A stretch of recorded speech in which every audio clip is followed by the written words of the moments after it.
questions for Coach? Matt, how does 100-degree heat affect a game, factor into a game when you guys are preparing?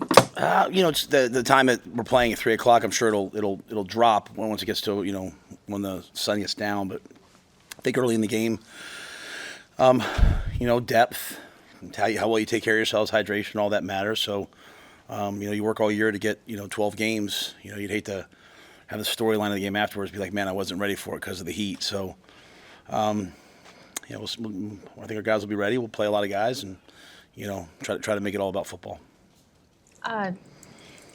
When you look at a game like this, does it kind of add a little extra validation to moving that sideline back over to the other side, knowing that you'll get a little bit more shade and know that, Rutgers brought it up this week that they now get to be on the side with the sun.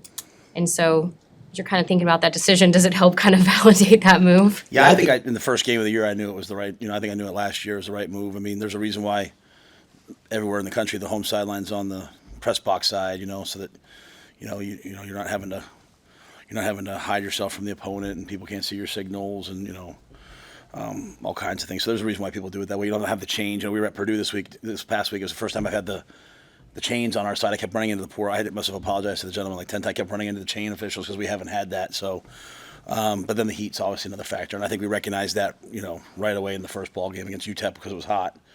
And it was another 2:30 game, and it was very clear. So. Rutgers likes to use those two deep safeties a lot of the time. What do you think of the way that they use those guys to kind of clean up things on the back end and prevent those big plays? Yeah, it's a great defense.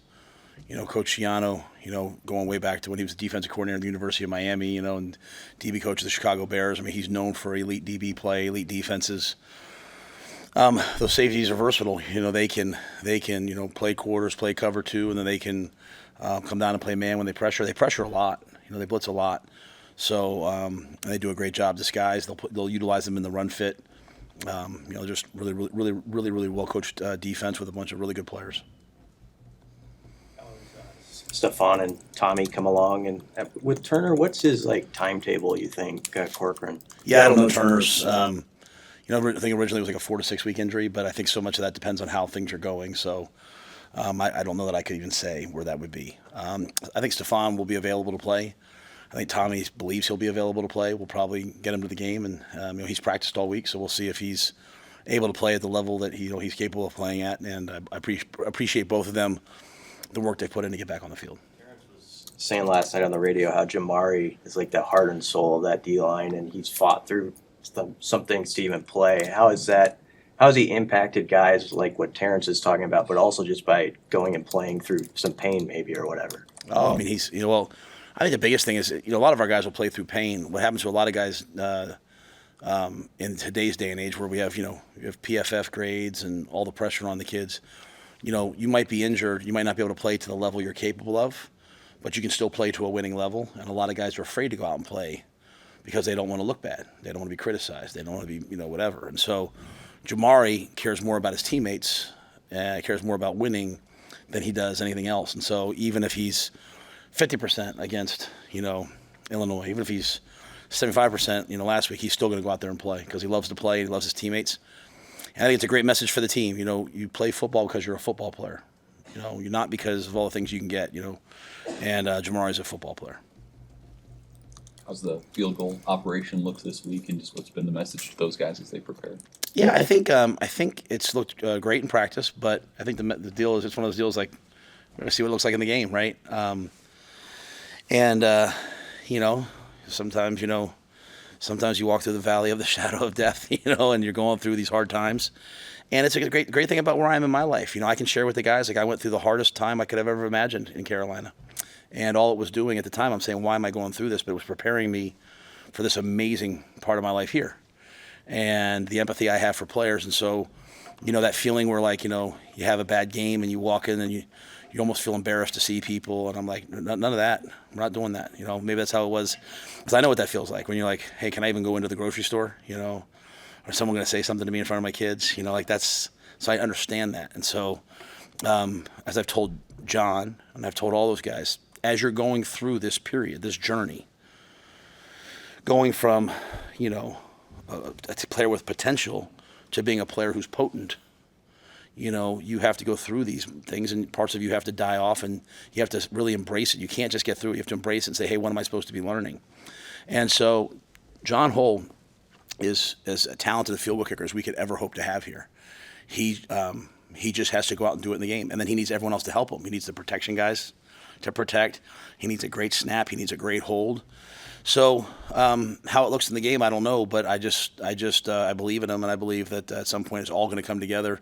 I sure hope it's this Saturday, but I do appreciate what he's going through and what Camden's going through, and Buschini was going through a little bit of this last year, all right, and Buschini now he's just a flat dude on the team. He's just he's making plays as a punter and holder and kickoff guy, so they'll get there.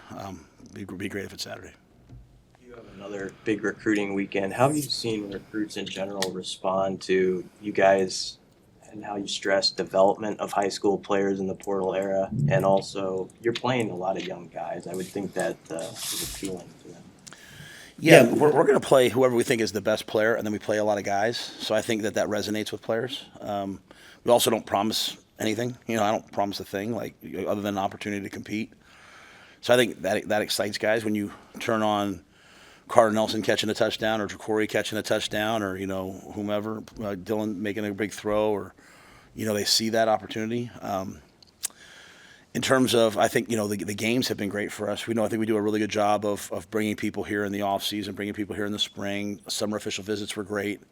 Really get the chance to show off Lincoln and the state of Nebraska. Coming to game days, you can't have as much personal interaction, so you have to have done that ahead of time, because this to me is about a personal thing. But I've talked to players that were at some of the biggest games in college football this year, and they still say hey, coming to Colorado was the best experience they've had this year. So credit to our crowd and our game atmosphere, game operations, and everything that we were able to put out such a good product. Was there a second part of your question I didn't answer today?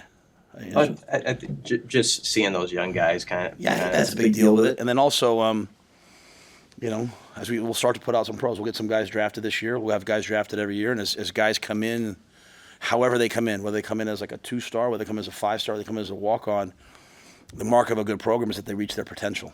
If players are reaching their potential, then that's where you should go. You want to go somewhere, if you're a big-time 5-star recruit, you're probably going to be an NFL player no matter where you go.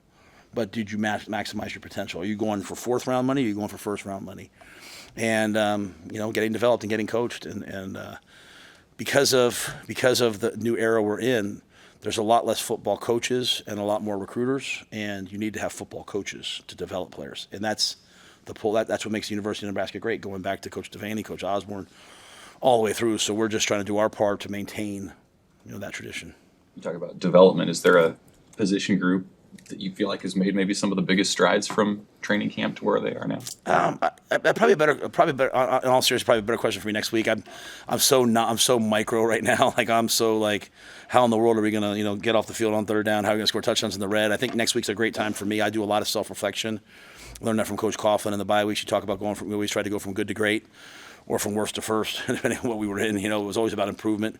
Right now, it's just been complete and total focus on Ruckers and trying to go 1-0 this week and improve the team this week. Well, what I will say is I think you see a team that has really improved this week and tried to really improve the things that we're not doing well. The number one thing being penalties. I mean, the number one problem with us, we're 124 out of 134 teams in penalties. Now, Rutgers is 11th out of 134. And we did a presentation for the guys today. We're giving up a score. I think we've had 55 drives. I think we've given up 6 touchdowns and 10 field goals. I think it's 18% that people score, maybe 18% score touchdowns.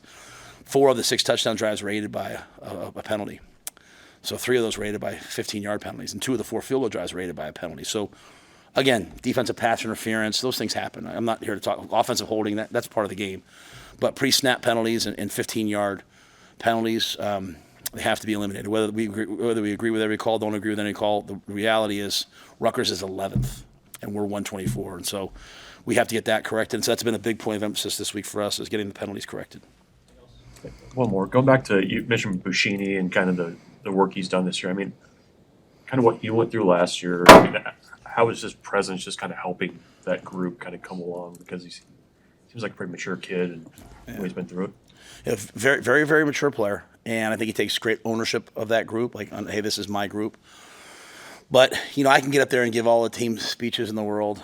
There's nothing like older players mentoring younger players and saying, hey, I know what you're going through right now. Let me tell you what I went through. It's the most powerful tonic there is for a team. And so, Brian has had these highs and lows and, and he's come out the other side. And so, I think sometimes players think improvement looks like this.